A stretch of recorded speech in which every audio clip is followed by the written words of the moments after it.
आताची सगळ्यात मोठी आणि धक्कादायक बातमी म्हणजे पोलादपूर जवळच्या आंबेनळी घाटामध्ये बस दरीमध्ये कोसळली आणि या बसमध्ये 34 प्रवासी असल्याचं कळतंय आणि यातला फक्त एक प्रवासी जो आहे तो फक्त यामध्ये वाचलेला आहे। दापोली कृषी विद्यापीठाचे हे सगळे कर्मचारी होते आणि पिकनिकसाठी म्हणून महाबळेश्वरला जात होते। 34 पैकी फक्त एक व्यक्ती यामध्ये वाचल्याचं कळतंय। 33 जणांचा मृत्यू झाल्याचा दावा प्रत्यक्षदर्शींनी केलेला आहे। अधिकृत यंत्रणांकडून अद्याप दुजोरा मिळालेला नाही, मात्र आतापर्यंत 8 मृतदेह बाहेर काढण्यात आल्याचंही कळतं। बस मधील सर्व प्रवासी हे कृषी विद्यापीठाचे आहेत। दापोली कृषी विद्यापीठाचे हे सगळे कर्मचारी आहेत। ज्या वेळेला पावसामध्ये सगळे भातशेती लावली जाते त्यावेळेला हे कर्मचारी दरवर्षी अशा प्रकारे पिकनिकसाठी निघतात। मात्र यावेळची आपली ही पिकनिक ही अगदी आपल्या काळाचा घाला घालणारी आहे याची पुसटशीही कल्पना या कर्मचाऱ्यांना नव्हती। आपण आपले प्रतिनिधी समीर आपल्या बरोबर आहेत। समीरकडे आपण जाणार आहोत। समीर, आपण पाहिलं की सकाळी अगदी 6:30च्या सुमारास हे सगळे जे कर्मचारी आहेत ते आनंदात असे पिकनिकसाठी निघाले होते। खरं तर दरवर्षी जातात, भातशेती लावून झाली की पुढे या कर्मचाऱ्यांना काही काम नसतं आणि त्यामुळे मग शनिवार रविवार असा पकडून ते पिकनिकसाठी जात असतात। मात्र यावेळीची ही पिकनिक अशी आपल्या काळाचा घाला घालणारी असेल याची पुसटशी कल्पना त्यांच्या चेहऱ्यावर नव्हती, कारण निघाले त्यावेळेला त्यांचा आनंदी चेहरा इथे आपण प्रत्येक फोटोमध्ये देखील पाहतोय। निखिला ही मृत्यूची सहल करणारी ठरली, कारण मन सुन्न करणारी घटना आहे।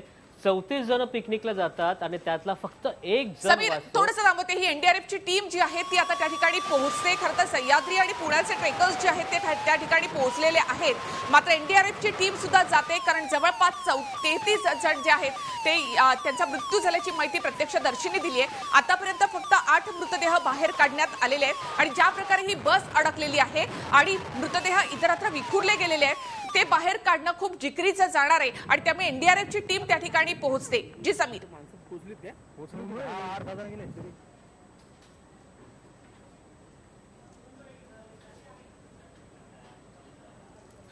निखिला आपण पाहिलं तर ही एनडीआरएफची टीम आहे ही वेगानं घटनास्थळावर जाते, कारण यांच्यासमोर सर्वात मोठं आव्हान आहे ते 500 फूट खोल दरीत उतरून त्यानंतर जो बसचा अपघात झाला आहे, बसचा सांगाडा झालेला आहे, अक्षरशः बसचा चक्काचूर झाला आहे आणि या बसच्या सांगाड्या म्हणून हे सर्व मृतदेह जे आहेत ते बाहेर काढण्याचं सर्वात मोठं आव्हान या एनडीआरएफ टीमच्या समोर आहे। आपण एनडीआरएफ टीमच्या गाडीवर बघितलं तर गॅस कटर असू दे किंवा मोठमोठाले जी अवजारं आहेत जी बसचा पत्रा कापून काढू शकतील अशी मोठमोठी अवजारं आहेत। मात्र आपण पाहिलं तर ही मृत्यूची सहल ठरली। अक्षरशः शनिवार रविवारचा दिवस होता, हा योग साधून ही सहल महाबळेश्वरला गेली आणि त्यानंतर आज ते दापोलीला घरी जायला निघाले होते।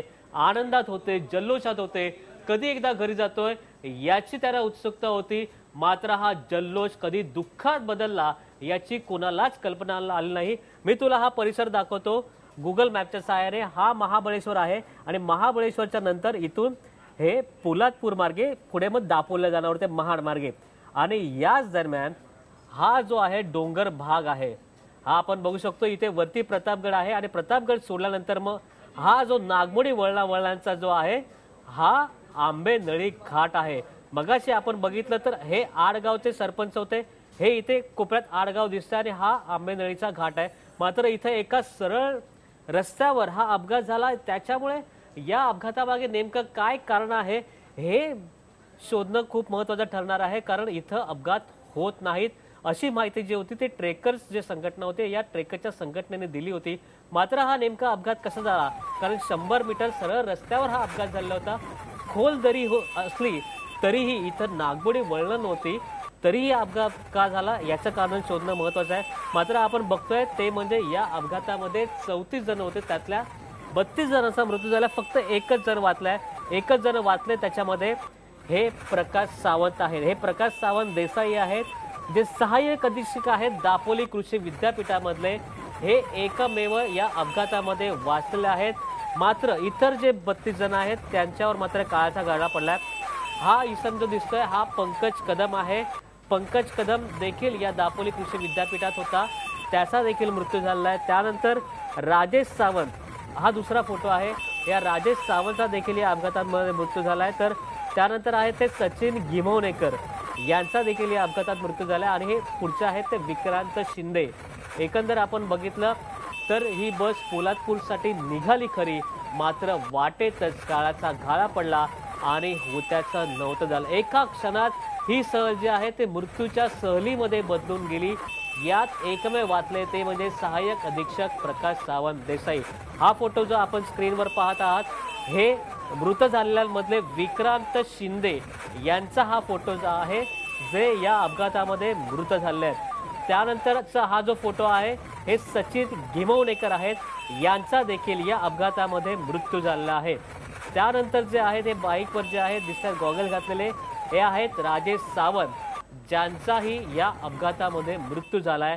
तर त्यानंतर पंकज कदम हे देखील दापोली कृषी विद्यापीठामधले होते, मात्र आता यातला एकही जण या जगात अस्तित्वात नाही, कारण या सर्वांचा मृत्यू झाला। अक्षरशः मन सुन्न करणारी घटना। मगाशी अपघाताचं जे आपण बाजूला फोटो दाखवतोय हे फोटो दाखवू शकत नाहीत, एवढे भयानक आहेत, कारण मृतदेह जे आहेत ते विखरून पडलेले आहेत।